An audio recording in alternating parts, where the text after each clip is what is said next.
Hi everybody, I am Debbie with Rocky Mountain Lodge Tea Room, and today we're going to be making quintessential apple pie.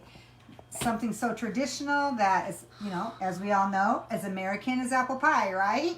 And so, but Thanksgiving is coming up next week. I always make a couple of apple pies for that, pecan pies, pumpkin pies, cheesecakes, and the list goes on and on and on.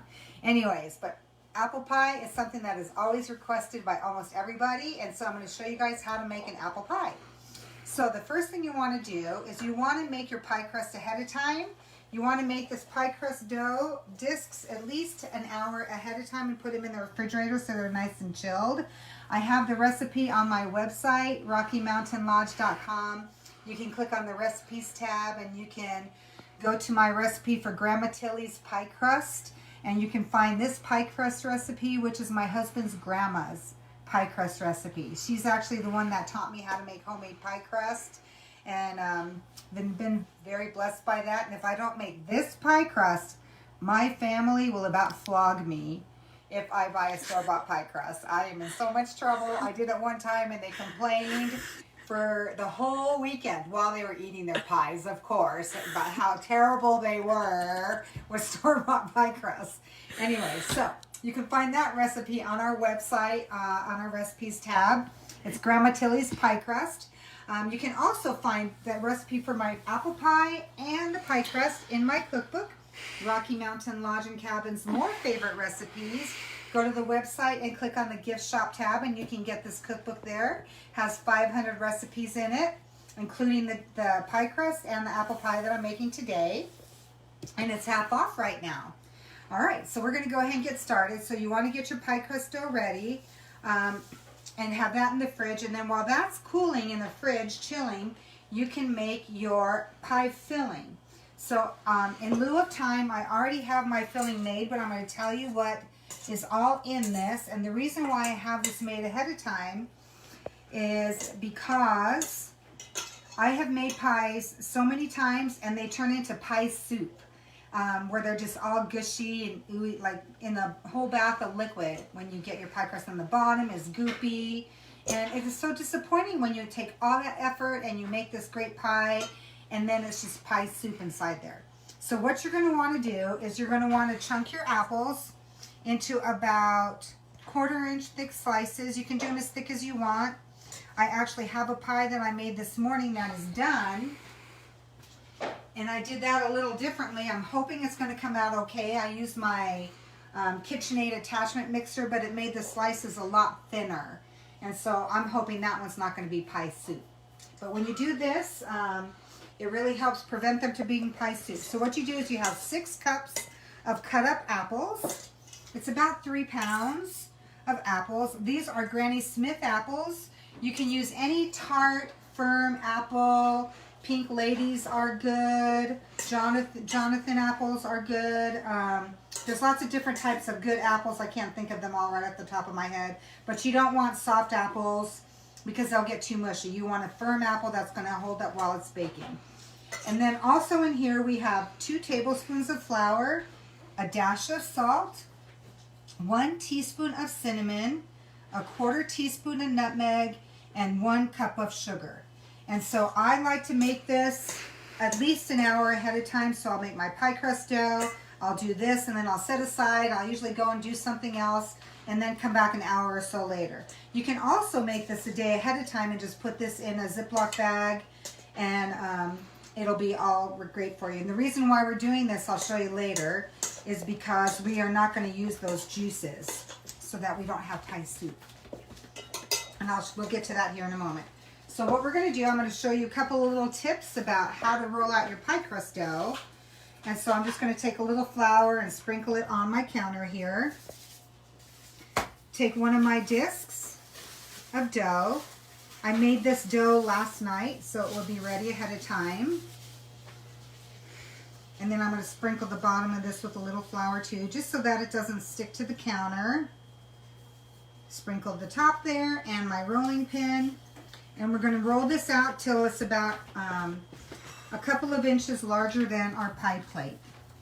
When I roll out a pie crust dough, I start at the middle and I work my way out. so that I'm not over rolling my dough. And if it tends to split, just push it back together.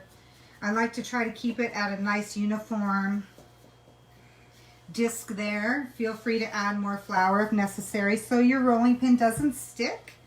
But I'll work my way all the way out here until we get this done.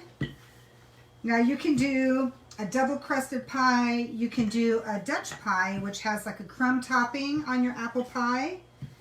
You can also do a lattice top pie. There's all kinds of different ways that you can do your pie.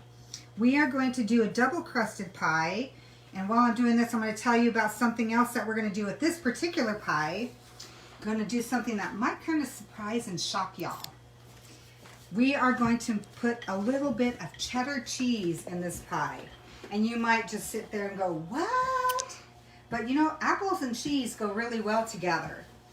And so my husband's family did this one time when I was out there, and I was not really a fan going into it, but once I tried it, I was pleasantly surprised that you could have an apple cheddar pie. And so the way I find out if this is big enough is I just put my pie plate on top and make sure you have at least an inch around the edge there, because you want it to go up the side and leave some to lap over. So I'm going to make it just a little bit thinner. Now this pie crust dough will make anywhere from 2 to 4 pie crusts depending on how thick you like it. This one right here is kind of in the middle, so I took my pie crust dough recipe and I actually made 3 discs of dough out of each one. Okay, so now what I'm going to do is I just have this little scraper here, this little cake lifter, and I just like to go underneath to make sure it's not going to stick, because it's a bummer when you're rolling up your pie crust dough and then it tears. I've learned a lot of tips over the years. I started out not making a very good pie crust. I mean, it tasted good, but it sure wasn't very pretty. And so the best way to transfer this pie crust dough into my plate, I have found, is to take your rolling pin after you've loosened it and grab, can you come over here, Alyssa, and see my granddaughter, Alyssa. So we're going to take this, and I'm just going to grab it. You could have just held it up. Anyways, grab this here and start to roll it. Now you can go back over. And so now we're just going to roll this up, and if it starts to separate, just kind of pinch it back together. We're going to roll this onto our rolling pin, and then we're just going to take it, and we are just going to unroll it. And now we have it. Yep, see, I lost a little bit right there. So now we have it perfectly in our pie plate right there. And we have excess, which is what we want. So I'll set that aside, and I'm going to get the top crust ready. I like to get the top crust ready before I put the filling in, so that way the filling isn't kind of getting soggy in there. And did I tell you I have my oven preheated to 375 degrees? Okay, I do have my oven preheated to 375 degrees. And while I'm rolling this one out, I'll start telling you a little bit about what we're going to do in a couple weeks. Thanksgiving is next week, so we're not going to have a video next week unless I decide I want to get together with my crazy family, sisters, mom and dad, daughters, and we show you some Thanksgiving things, but it won't be live. Maybe we'll video next week, and then I'll just post something later on my crazy family cooking together for you. Show you how I make my famous turkey in this family. Actually, it's not Thanksgiving. I'm not hosting Thanksgiving this year. That's right. No, I'm going to go to my daughter's. But she has requested that I make 2 apple pies and 2 sides. The sweet potato casserole that we made last week that you can find on the website, and the classic green bean casserole. The one that everybody likes. That's pretty standard. So I'll be doing that next week. That's my contribution to Thanksgiving dinner. But Christmas this year, I'm hosting. We're going to have 37 people here. So maybe our crazy family will feel something and share it with y'all over Christmas. And you can see our crazy Polish family. It's kind of like my big fat Greek wedding, but we're all Polacks. And we love it, and we're proud of it. Proud to be Polish. All right, so now I've got the second one done and ready. All right, so now I'm just going to take my little cake lifter and go around the edges again. So now this one is ready. All right, so now I'm going to show you what we're going to do. I'll set this aside. We talked about these apples, right? And not wanting to have them all, not make apple soup. So what we're going to do here, take that out, is I have this handy dandy spider whisk. If you don't have a spider whisk, you can just drain these with a colander. But I will just take this whisk and keep the juices there. If you're worried about losing a lot of the flavor, you can still see on here that there's the cinnamon and the nutmeg and the apples. But if you're a little concerned about losing flavor, go ahead and sprinkle just a tiny bit of cinnamon and nutmeg on here if you'd like. Although we have found that we still end up with plenty of flavor. Now this juice that you'd have down here, this apple pie juice, don't throw that out. You can save that. And you can put it on vanilla ice cream, warm it up and drizzle it on ice cream. You can put it on pancakes or waffles. There's lots of different stuff that you can use that for. So I just put it in a jar. This is one that I have made from the one this morning. It will separate in the refrigerator. Just give it a shake and you're all good. So I'll add this to that one. But this has helped me learn a way to not have apple pie soup. And I'm hoping that the other one that we're going to cut into later today at the end of this video is not apple pie soup. Since the apples are a lot thinner, I'm just going to cross my fingers and hope, but I am not sure. Okay, so now we've got our apples all on here. Let me wipe my hands. All right, and then you're going to take 2 tablespoons of butter, and we are just going to dot butter all around on the apples to make it extra special and velvety and creamy. Butter is good on pretty much anything, I think. Okay, and then because I talked about doing something just a little bit different this time, we're going to take some cheddar cheese, shredded cheddar cheese. This is sharp cheddar cheese, and we're just going to sprinkle cheese on here. I don't really measure. I just like to put a bunch of cheese on here.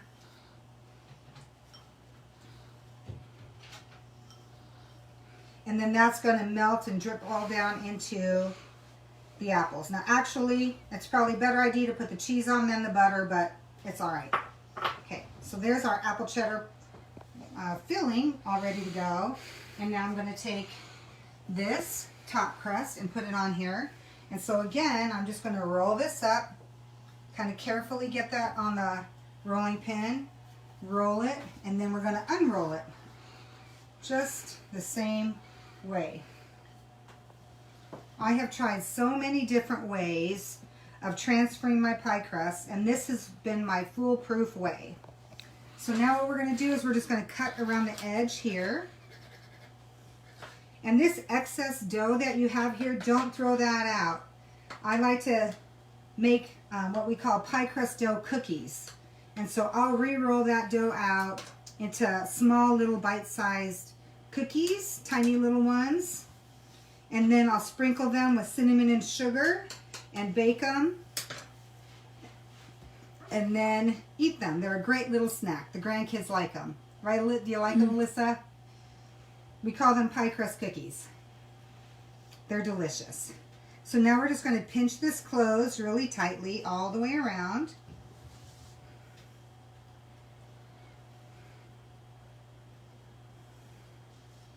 Now, like I was telling you, if you like your pie crust dough thicker, when you're making your pie crust, just cut your pie crust into 2. If you like it thinner, cut it into 4.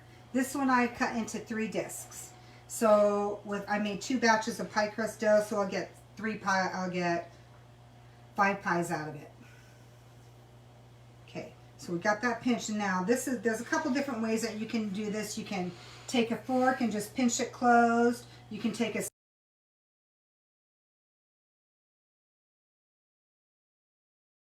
Sorry, forgot to silence my phone. All right, but Brian's grandma taught me how to do this little rope border twist, and so you just kind of pinch it and twist it. Pinch and twist. And then you get this little doodad design. They call it a rope border. But it's just a little pinch and twist. Pinch and twist. Alyssa's filming, my granddaughter, my 16-year-old granddaughter. Hard to believe she's 16. Driving. Doesn't quite have her license yet, but she's got her permit and she's learning. Have you made pie crust with me before? No, but Annabelle has. Yeah. All right, so there we got our pie, all nice and pretty. My pies never used to turn out pretty. So if yours don't turn out pretty, don't worry about it. Don't be so hard on yourself. And then we just have an egg wash here. It's just 1 egg and 1 teaspoon of water. And we're going to brush this on our pie.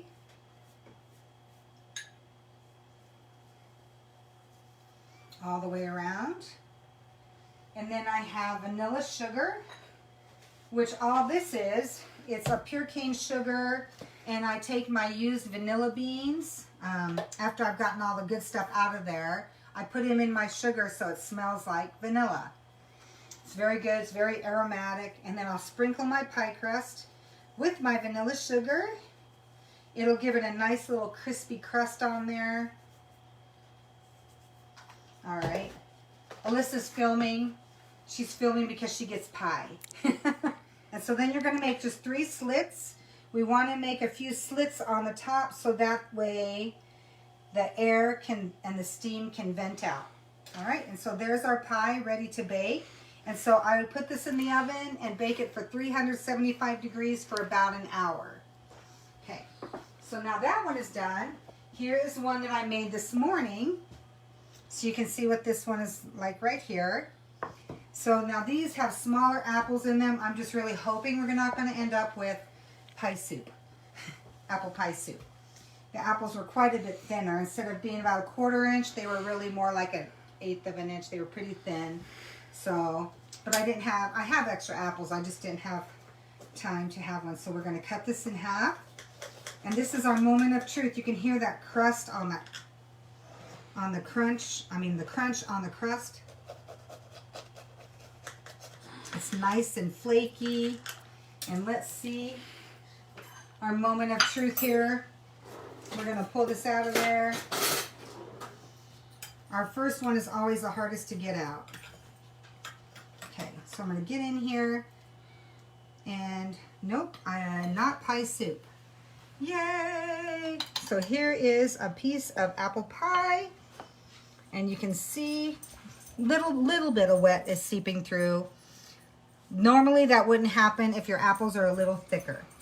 So here is our apple pie, all ready for your Thanksgiving table or your Christmas table or for 4th of July.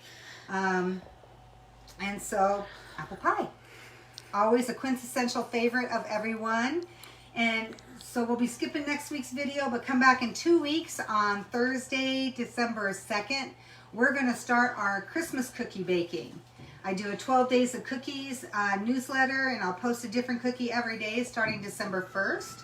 So if you want, you can go to our website, RockyMountainLodge.com, and on our recipes tab, there will be a sign up for our newsletter and our 12 Days of Cookies and our recipes emailing list, and I will send you out a daily email of what our cookie of the day is. All right, so thanks everybody for joining me, and don't forget to visit our website, RockyMountainLodge.com, where you can find these recipes, and also purchase our cookbook, where you can get these recipes, and there's a total of 500 recipes in here. And don't forget to like this video, share this video, comment on it, and we'll see you back in a couple of weeks. Thanks for joining us. Bye.